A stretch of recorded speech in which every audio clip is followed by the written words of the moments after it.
All right, so today we're going to be looking at chapters 3 and 4. I want to pay particular attention to Jack. One of the cool things about this book, there are a lot of interesting things about it, but one of the things is how good William Golding is about suggesting a lot about characters without directly coming out and telling you. You can infer a lot just on his description of appearances and actions. So we're going to spend some time today looking at 3 passages from these 2 chapters, analyzing what's being conveyed about how Jack in particular and the other boys are changing. And then for homework, as a reminder, tomorrow is going to be our quiz on chapters 1 through 4. It'll be 10 questions on Canvas. It'll be the first thing you do when you come to class, mostly characters and plot, the things that we talked about yesterday, what we're going to talk about today, what you should know if you did the reading. And in the back of your head, you should know to continue to work on the op-ed. The rest of the class tomorrow will spend working on the op-ed. And of course, we do have shortened periods then. Okay. All right, so here's what we'll be doing first. I put on Canvas a document that has these 3 passages that I selected. One is from the beginning of chapter 3. The other 2 are from throughout chapter 4. So I'm going to put you into small groups and assign each small group one of those 3 passages. First, read that assigned passage. And then I really want you to take a magnifying glass to the passage to be attentive to both what it's saying and how it's saying what it's saying. That is to say, what words are Golding using? William Golding is the author. What choices is he making?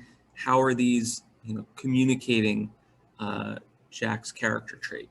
So pay attention to what is the character trait or the description or the idea about the character that's trying to be communicated, the main idea about him, and how is that main idea being conveyed through specific word choices. You should be able to and be ready to share at least one specific example, but there are plenty more than one. By one specific example, in this case, I mean like a short quote that shows that character trait. And then if you finish discussing your passage, you can read the other ones too. Okay. So you can find these passages in our module. It's the one that says close reading, chapters 3 through 4. And then I'll put you in 6 groups. So let's say if you're in group 1 or 4, you should do passage 1. If you're in groups 2 or 5, do passage 2. If you're in groups 3 or 6, do passage 3.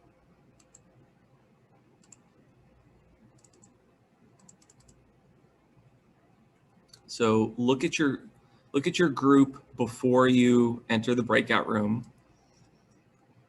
And again, 1, 2, 1 and 4, passage 1, 2 and 5, passage 2, 3 and 6, passage 3. Everyone, so we'll go through these passages one by one and then spend a little time just talking about chapter 3 and 4 all together.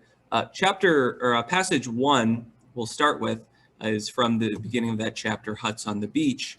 So let's start there. I'll share my screen here. So someone start us off and tell us, what is this passage literally describing?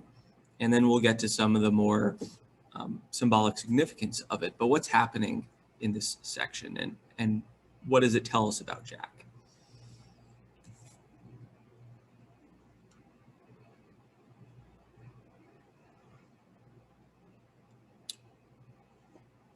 Yes, go ahead and start, Hannah. I think it's like describing Jack trying to find something to hunt, I think pigs. And it just talks about like how he's sort of losing his own humanity. I think he's compared to a dog at some point, how he's like crawling and like close to the ground. And also just like talks about how he's been outside a lot it mentions like his hair getting lighter and getting sunburn. Yeah, perfect. Great. So he's hunting. He's always hunting pigs here, and I love your description of him becoming more animal-like. So he's both becoming what he's hunting, and he's also becoming a little less human, a little less civilized. What other specific quotes did you see anyone see in here that helped put forward that idea?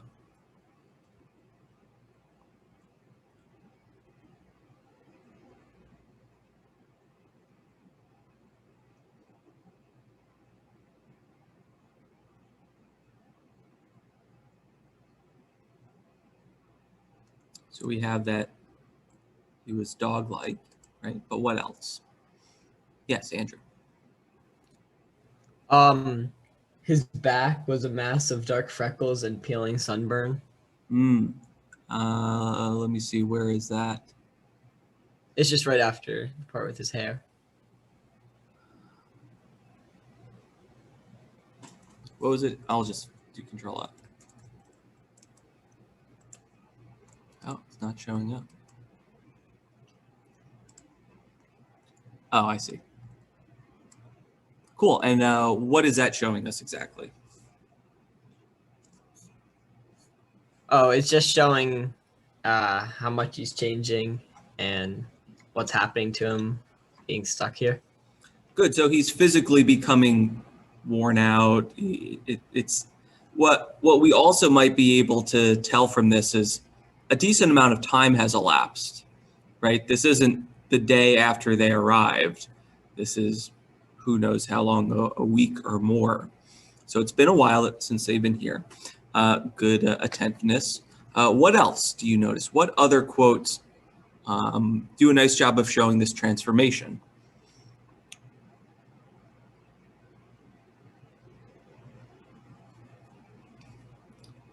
That show him changing or show him becoming more animalistic?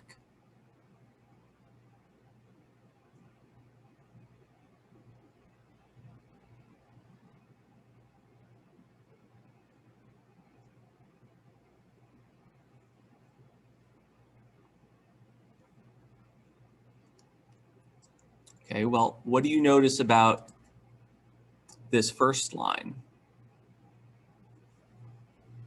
What might this tell us about him?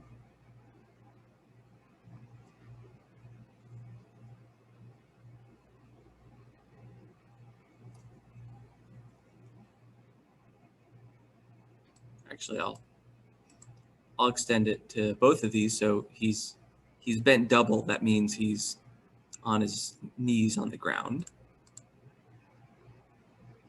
Oh yeah, sorry, I should explain that. So bent double means he's on his hands and knees, with his nose only a few inches from the humid earth. So what does he look like?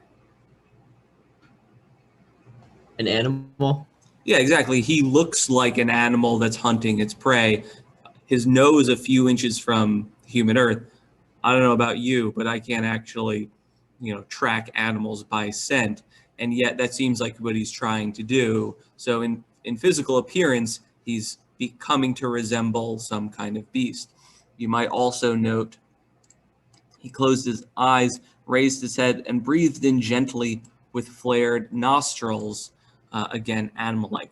So what you see in these two paragraphs is a deliberate effort by Golding to describe Jack in these animalistic terms as he's becoming a predator, to the pigs, at least for now.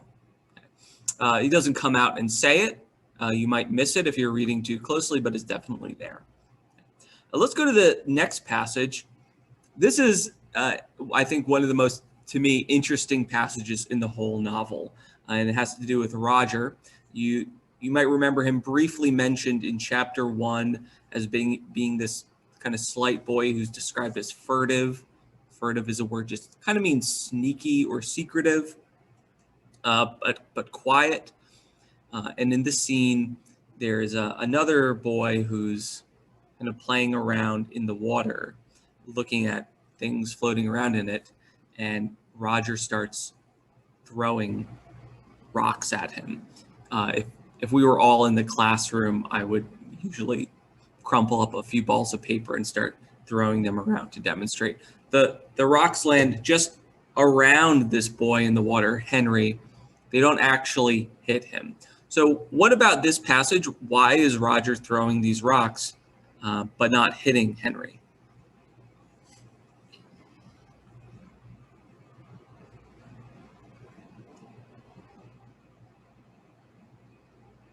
Yes, Chloe, go ahead.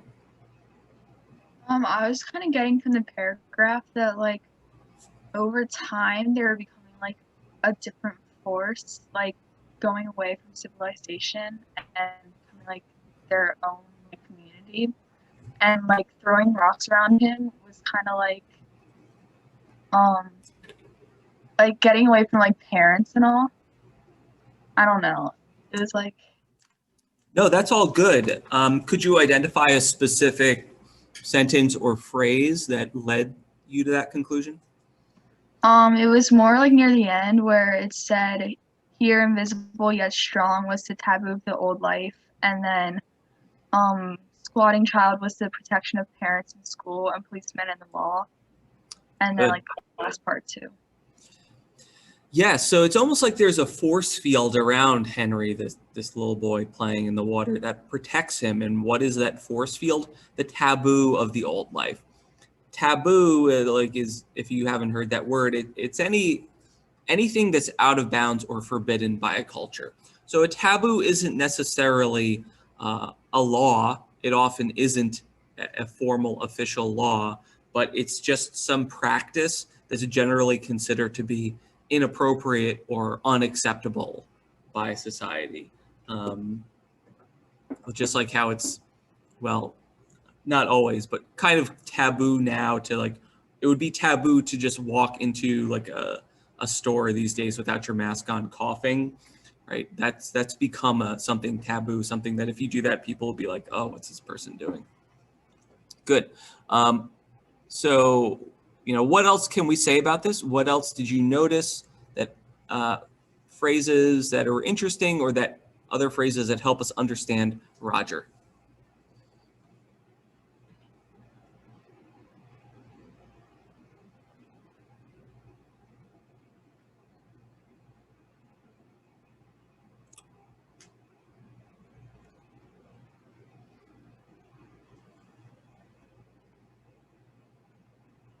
Okay, here, let me ask you this. The stone, the token of preposterous time. So they're talking about the stones that Roger is throwing, just calling it a token. That is to say, a small representation of preposterous time. What do you make of that phrase, preposterous time? Why that?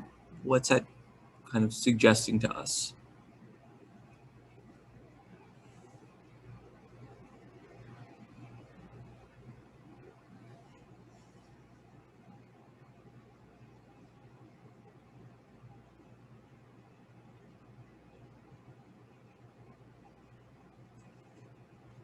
Sure, Chloe again.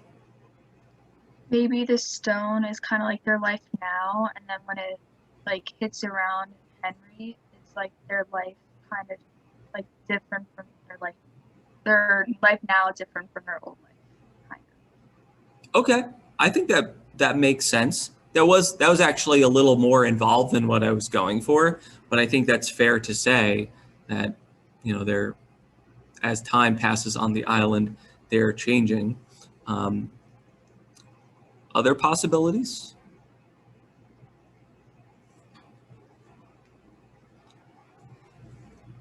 You might also connect this to the island itself, which is sort of this place preserved in time. This island probably looks the same, in whatever year that it is that they landed in the 1955, let's just say. It looks probably pretty similar to that as it did 10,000 years ago, right? So this island has kind of resisted time, resisted change, and Roger's here throwing rocks almost like a caveman, right? And so like the rocks have also probably been there for thousands and thousands of years. So they're this unchanged feature of the earth that's still there. In the same way, Roger has this kind of instinct to bully, to harass, that's coming up inside him. The only thing that's stopping him from pelting Henry in the face with a rock is this, invisible taboo from the old life. But you could tell that he kind of wants to hit Henry with the rock. He's like testing. He's seeing what can he get away with. And so he's pushing these boundaries and pushing against the taboo. And what's going to happen when there are no parents or school or policemen or law to push back? That's the question. Also note here the protection of parents and school and policemen and the law, all of the ands, which is a literary technique called polysyndeton, kind of emphasize all of those and the importance of all of these things: parents, school, policemen, law, the importance of them for keeping kids in check. Okay, last passage. What did you guys say about this one? This is, I think, one of the most eerie and important phases for Jack. So what's he doing here? Why does it matter? We'll go with Emma and then Hudson. In this passage, he's kind of like growing as like a person. Like it says, like in the middle, it says he captured towards Bill, and the mask was a thing on its own, behind which Jack hid, liberated from shame and self-consciousness. Like he's becoming more confident in himself as like a hunter, and like he's trusting his instincts more and more. Yeah, good. And what's interesting about this line, and yeah, it's a great line. Jack put on this mask. It's not a literal mask. It's face paint. He's found this mud, this soot, and he's putting on face paint. And behind it, he hid, liberated from shame and self-consciousness. So you might think of wearing a mask as restricting your freedom, in some way hiding who you are. But paradoxically, it's saying, no, putting a mask on freed him. So we're thinking about that. How could a mask free you? But Emma, you are right that he's becoming a little more self-conscious. By the way, this word is capered, and it just means to like kind of run over, bounce around, and be move quickly. So we could think about that question, but Hudson, you can go. I don't know if you're going to address that. Yeah, sort of. Like he had like trouble killing the pig earlier, but now he feels like with the mask on, he's like, it's not him, and whatever he does, he doesn't have to like feel the consequences of. Good. Yeah, it's not him is a good way to word it. And I'm glad that you mentioned also, I think importantly, he's repeatedly had trouble killing the pig. We saw that in chapter 1. We saw that in chapter 2. I guess it's in chapter 3 actually, too, that he can't kill the pig. But finally, when he puts this mask on, then suddenly he's able to kill the pig, right? So I think that's an important detail. He has to kind of hide the Jack Meridew of England, the nice, proper British boy, and become something else before he's able to take a life.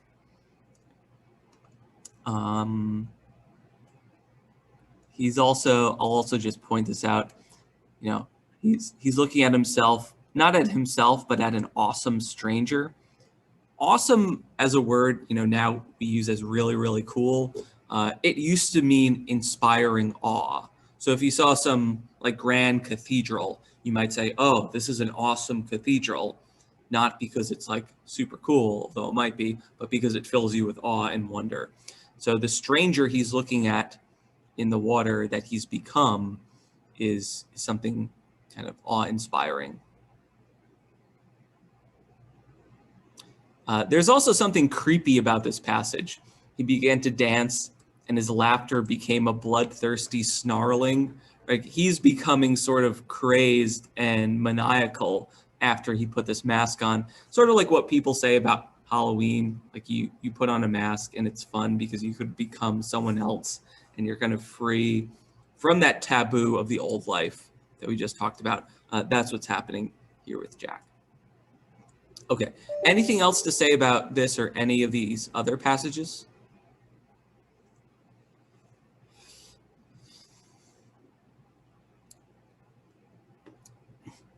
Okay, then let's just, final question. What happens?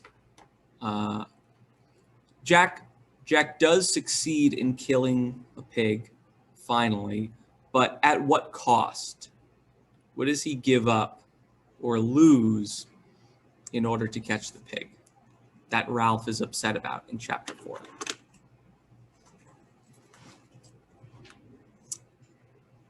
I haven't heard from CJ yet, so I'll go with you. He loses like the chance to get like saved or like seen by the ship. Right, that was supposed to be why they're here. The whole point of the signal fire is so a ship passing by can see them, and what happens? A ship passes by, but the signal fire burns out because Jack's out, hunting instead of tending to the fire.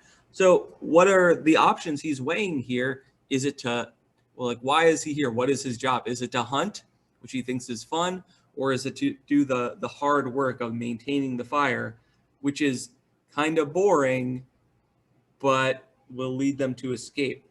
And you kind of get the feeling that Jack, he'd kind of rather have fun. He's kind of having a good time on this island. Does he even really want to get off?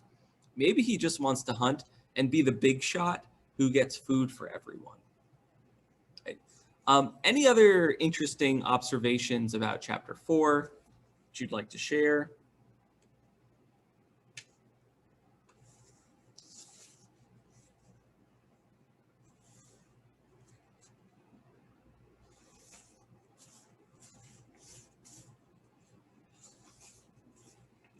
I guess the final thing I'll just note is the way that the boys are chanting when they come back with their slaughtered pig. Let me see if I could find the exact line. Kill the pig, cut her throat, spill her blood is the line that they're chanting, coming back naked from this hunt. So there's really they're really going native, you could say, losing some of the trappings of civilization that they had when they were in school. Okay. So the descent is happening rapidly. We'll learn more about it this week.